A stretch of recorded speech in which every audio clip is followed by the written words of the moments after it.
Welcome back to Behind the Print podcast, where we feature industry leaders and uncover the creative minds and their businesses within the world of professional printing. Our mission is to provide you with inspiring, actionable resources that elevate your business projects and accelerate your journey to excellence in profit and print. Today's episode is Midland Festival Ballet, and I'm here today with their communications director, Pearl Wamsley. Can you tell us about Midland Festival Ballet and your role as the communications director? Sure. So we in Midland, Texas, we're out in the far West Texas area. So 5 hour drive away from El Paso, 5 hour drive away from Dallas. There's no professional dance scene out here. So it is a nonprofit ballet school and pre-professional company. So all of our company dancers are students. They're like junior high and high school students. They were founded in 1993 and just have progressively been growing and growing over the years. I started as their communication director, I want to say about almost was it 4 years ago? That seems long. That seems like too long ago. It's something like 3 or 4 years ago. But again, I'm actually an alumni of the program. So I started taking class there when I was 6, joined the company when I was 12, and danced all the way through high school. And I've been low key involved ever since I've graduated, really, whether it's guest performing, guest choreographing. And it's an organization that's very near and dear to my heart. So it's been fun to stay involved in all the different aspects that I have been over the years. Oh, I bet. That sounds like super exciting from going 6 years old all the way until now after You know, graduating and everything. That's amazing. Way to stick with it. thanks. So, Obviously, not still dancing in the studio as much anymore. I take the occasional class here and there, but mostly photographing, putting together programs or other communications, social media content, fun stuff like that. yeah, the other fun stuff, the other half of the fun stuff besides dance. That's really cool. So, you mentioned it's a pretty small community in almost a rural area. What impact does ballet have on that community, and who are you hoping to reach with this organization? Sure. Yeah, the Midland itself has anywhere between 170 to 200,000 people. Odessa, which is only 20 minutes away, is very similar. So together, we have a considerable amount of population. It's just very transient. So you have lots of people in the oil and gas industry, kind of coming and going throughout the years, depending on whether it's a boom or a bust year. So there's lots of people here, and the people who do end up really putting down roots here, they obviously want to see the community grow and thrive, and that usually means having an art scene of some kind. So they've invested very heavily in like the community theater. Also, we have a local symphony, which is fantastic. We have a couple of really awesome art museums. And yeah, just really trying to make, Midland and Odessa just a great place to live. So it's been great to have support from the community in that way for sure. So obviously with the ballet school, we teach kids as young as 3 and we teach them, we have some community college age students that stick with it and everything in between, whether they just want to have like some fun ballet classes, whether they're trying to pursue it professionally. We're here to serve whatever they're trying to go for.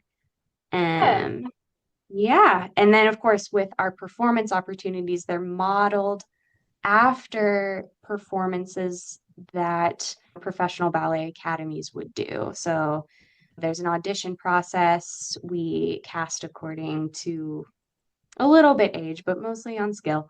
So instead of like this level does this part, this, more of a recital orientated production.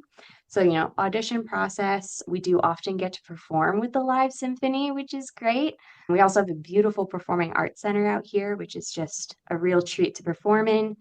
So it's real like professional style production. So that's always a really neat, a very different opportunity for our student dancers. And the one other thing that I would say which makes our performances unique is we do bring in professional guest dancers to complement our student cast. So the reason we do that is kind of twofold. One, we want our own student dancers to really get like a very up close and personal look of what it's like to be a professional dancer. They're, working in the studios with us, they're sharing the stage with us. They really do get a pretty up close look. It's very inspiring to see, like, oh, that's like when I get bigger, that's what I could maybe be able to do. And of course, for our older students, like high school seniors that are a little bit closer to making that decision, it's, also kind of a dream. Like maybe some of these people they're following on Instagram or something like that, and they're right there. They get to like dance with them. It's really cool. But it's also a treat for, our local audiences.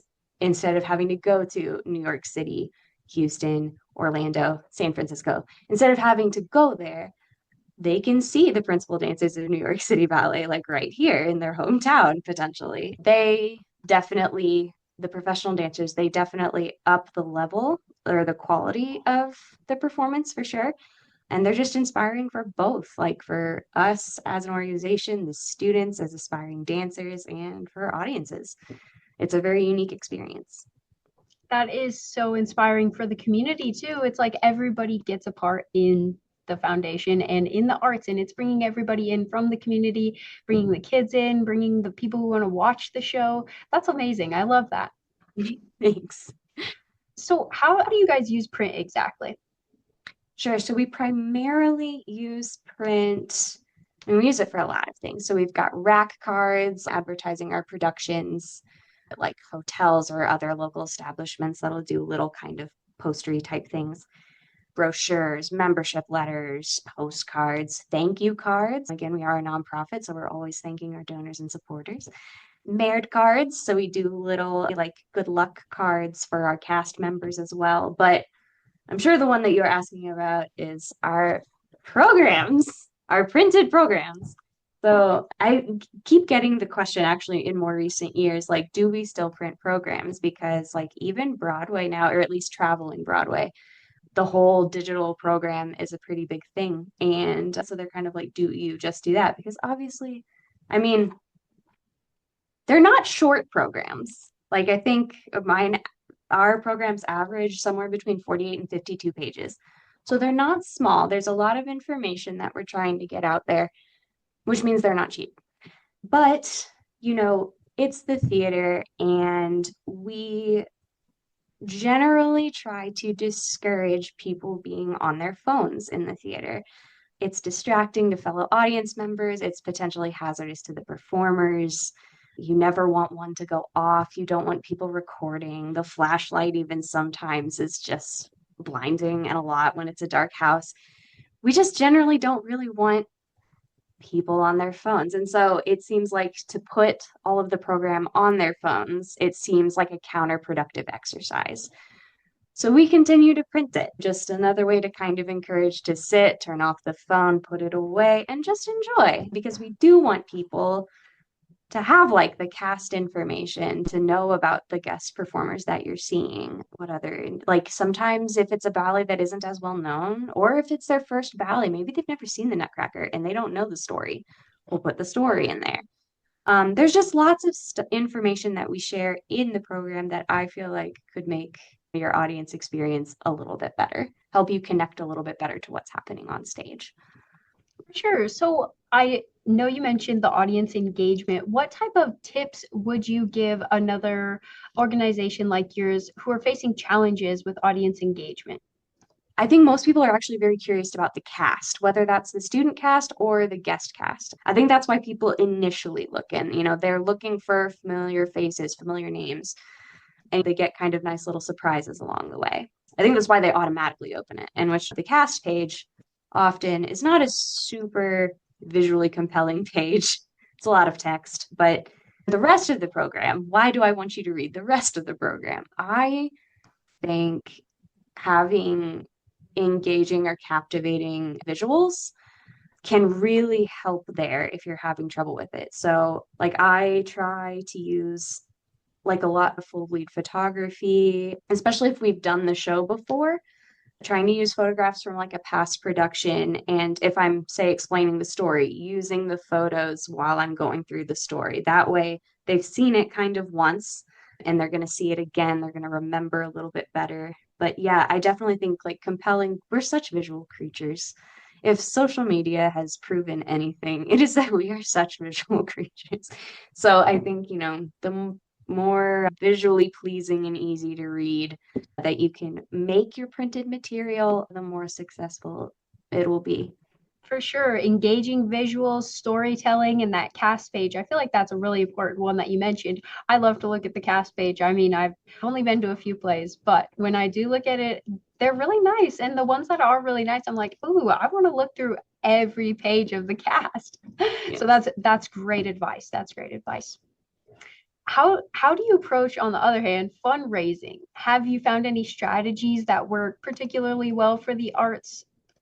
We're always trying new things. We're always trying to do better. I'm trying to think. And it kind of depends on how you're fundraising, whether you're applying for grants or whether you're doing like kind of like a membership ask or just asking for donors. Storytelling, either way, the storytelling works across all of those platforms. Humanizing your organization, having a brand voice, or having a specific story to tell or a narrative of some kind is always going to help whoever is reading your material relate to you faster. Because I feel like, especially with ballet, I mean, there's just a lot of baggage that kind of comes with the term. Most people don't, I don't know, it feels like this elite thing that if you don't get it, you don't get it.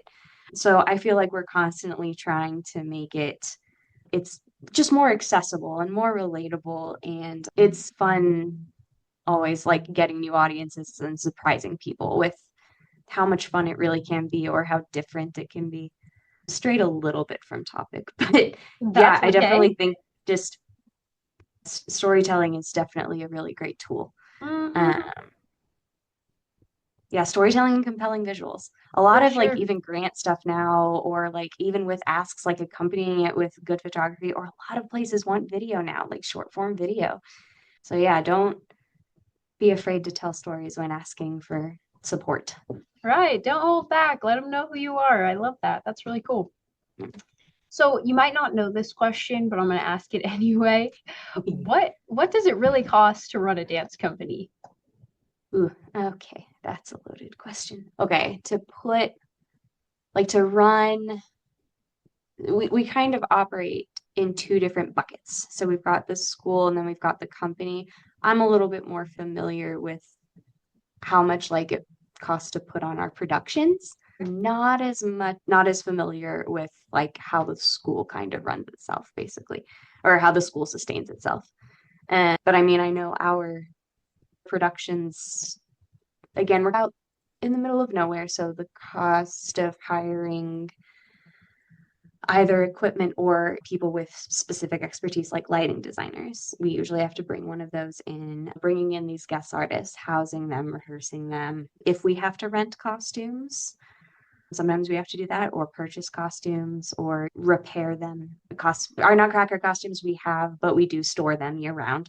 That's kind of a cost. Hiring the symphony, that's another big cost. Renting the theater, it's another big cost. Crew, they cost money as well. Our staff, rehearsal, I mean, rehearsal staff, also a cost. Our productions, they cost anywhere between $100,000 and $150,000 to put on. Wow. Wow, that's super impressive. I I'm that trying makes to me want to come visit and come watch. That sounds You so should, it'd be so impressive and fun. amazing. Yeah. Wow, that's awesome though. Good to know. Good to know. Do you have any advice that you would give somebody who's starting a dance studio today when it comes to balancing art and sustainability? Ooh. I was a part of a lot of like innovative projects during like the pandemic shutdown and stuff. Whenever we couldn't perform live, I was like, what if we made like a Nutcracker for TV? Like, what if we took like our production and we made it like a film friendly like version of it? And like some interesting things like that I feel like really signified quite a bit of growth for the organization. But as far as starting it, That's great advice. When times are hard for businesses, you got to get creative and go back to your definitely, roots. definitely. I love I that. guess if you're starting out, like, don't be afraid to ask for help. And you can only do what you can do. I feel like for a lot of us in the performing arts kind of sector, it's very much a labor of love, and because you care so much about the final product, it's very easy to just, I mean, really bend over backwards, really deplete your mental and emotional and physical resources. I'm just trying to do a good job, trying to do the best that you can be. And I feel like it's always good to ask for help. And sometimes it's good to say, like, this would be a nice, like, if it can't be done, maybe next time, but doing your best and making sure you're taking care of yourself at first. I feel like I've noticed that a lot with the performing arts attracts so many high achieving people that Mhm. whenever they set their mind to do something, they work really, really hard to do it and are not the best about asking for help. I think some of that's because we have a hard time communicating the vision, but we need to work on that. I feel collaboration is always where it's at, especially our performances, where we have over 100 kids. Like they're large casts, and it's always more fun, like creating something beautiful with a large group of people. For sure, for sure. And know your limits because you got this. You can Yes. just ask for help and there's always going to be help. Hmm. So, can you share a performance that you're especially proud of from the past? Oh man, lots of them. I think what I'm trying. So one that was pretty cool, we did Aladdin and the Magic Carpet. So fun fact, that was another big growth thing. So we actually, as Midland Festival Ballet, we actually commissioned that ballet. So it was not done before we made it. So like we commissioned the costumes, the choreography, the score. We used digital projections. That was the first time we ever used digital projections as a backdrop. So the backdrops like move and stuff. It's really cool. And like the genie flies. That was the first time we'd ever done anything with flying in a ballet. So it was a lot of firsts. We just decided to do all the firsts at once. That was in 2022 when we first did that. So that was a very big project, but it's a really cool show. And I think to be able to say that it's ours is really special. And we are doing it again in 2026. So yeah, we're Might have excited. to In come see March, that. you definitely have to come see it. No, it would be so much fun. You should come and see it. In Oh, for sure. March, I know the dates. It's like March 28th and 29th, I think. Yeah, Okay. in 2026, we're doing it. Cool. It's gonna be Cool. fun. That will be so fun. I Yes. love that. So, what would you love to see more arts organizations doing to elevate their business or communication? I feel like locally, a lot of us have stepped up our print game, which has been really fun to see. I also feel like a lot of us are getting more involved in like community fairs or like school outreach things, just like getting out of our regular, like whether it's a studio or a theater or again, wherever we normally live and we're always trying to attract people to, instead, packing up and doing what we can out in weird public spaces, but definitely meeting new people, going to Yeah. events, or again, like collaborating with Yeah. like libraries or something like that. I don't know, just doing different things and being out with different crowds. I feel like is informative on both ends. Like different people are learning about that may not have otherwise learned about you. And you're also learning about a different group of people that you may not have been serving or considering before. And find it usually ends up producing a bunch of new ideas of, oh, what if we did this? Maybe like more of this kind of people would come and we'd get support that way or, engagement that way. I think it's really easy to get stuck doing the same thing or in some kind of rut whenever you're doing the same kinds of things over and over again and you stay at your desk and you look at the data all the time. And so I really feel like getting out a little bit more, it just kind of helps break up the monotony and just leads to more growth, more creative thinking. And yeah, I feel like that's really what you need. For sure. That community outreach is always fun to do, and collaborating with other people is really exciting sometimes. Yeah. So, if you had a day completely free to spend however you'd like outside of the studio, what would you be doing? Oh, so there's really close to my house, the two of my favorite places. One of them is a cigar bar. I love fantasy, like so wizards smoking pipes, like in Lord of the Rings or whatever. I for a long time was kind of like, whenever I am old enough to engage with tobacco, I was like, I am going to learn how to smoke a pipe. So I'm a wizard. basically. But and my dad, it's also kind of something like my dad always smelled like cigar smoke and stuff like that because he that's what he likes. And so he really enjoys this cigar bar as well. So it's like a both a nostalgic and also like a fulfilling a childhood fantasy of mine. But I love hanging out there. A lot of really fun people there. It's very chill. But no, there's also this, so it's a board game brewery. So also very close to my house and it's super fun. So they have like almost every board game. I mean, they have every board game I can think of and some that I haven't. They have lots of board games and they'll have like tutorial nights. Anyway, they have lots of stuff, but they also brew their own beer. So, and you like pay with like tokens, but it's real fun.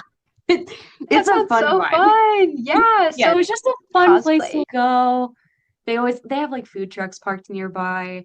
It's just a really chill place. And they're intentional. They're like, we discourage the use of like laptops and I mean also cell phones, unless you're like taking a call or something like that. But like it's definitely like you're here to like work a puzzle or you're here to hang out. Like you're here to chill and do like real life things. And I just think as like someone, obviously I'm a graphic artist now, so I spend a lot of time on the computer. So I just think it's a fun, it's like so opposite of what I do like during the day.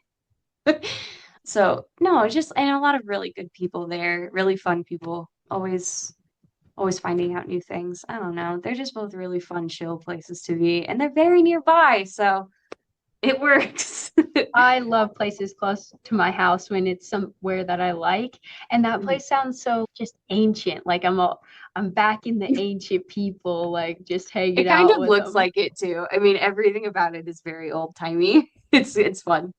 That's exciting. I would definitely go there and stop in there if I'm coming to the Midland Festival Ball. Do. So, where can our listeners connect with Midland Festival Ballet, follow your performances, or get involved? Sure. So you can follow us on Instagram and Facebook, Midland Festival Ballet. We post lots of not only advertisements for the shows, obviously, some behind the scenes stuff, which is fun, or throwbacks. Those are always really fun. Our website is midlandfestivalballet.org. We always like sell tickets through there, announce upcoming shows and stuff like that. All of the information is usually there.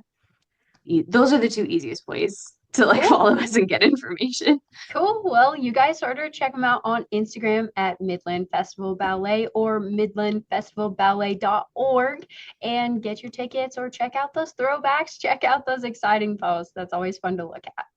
But that's another wrap of an episode of Behind the Print podcast. Thanks to our listeners for joining us as we've explored the artistry and innovation of the printing world. Remember, having a strong vision, building the right strategy, and using tools like print to amplify your message will make your brand stand out from the crowd. If you've enjoyed today's episode, be sure to stop by printingcenterusa.com and get yourself a free sample pack to share with your fellow business enthusiasts. Until next time, keep those creative sparks flying and remember, there's always more to discover behind the print.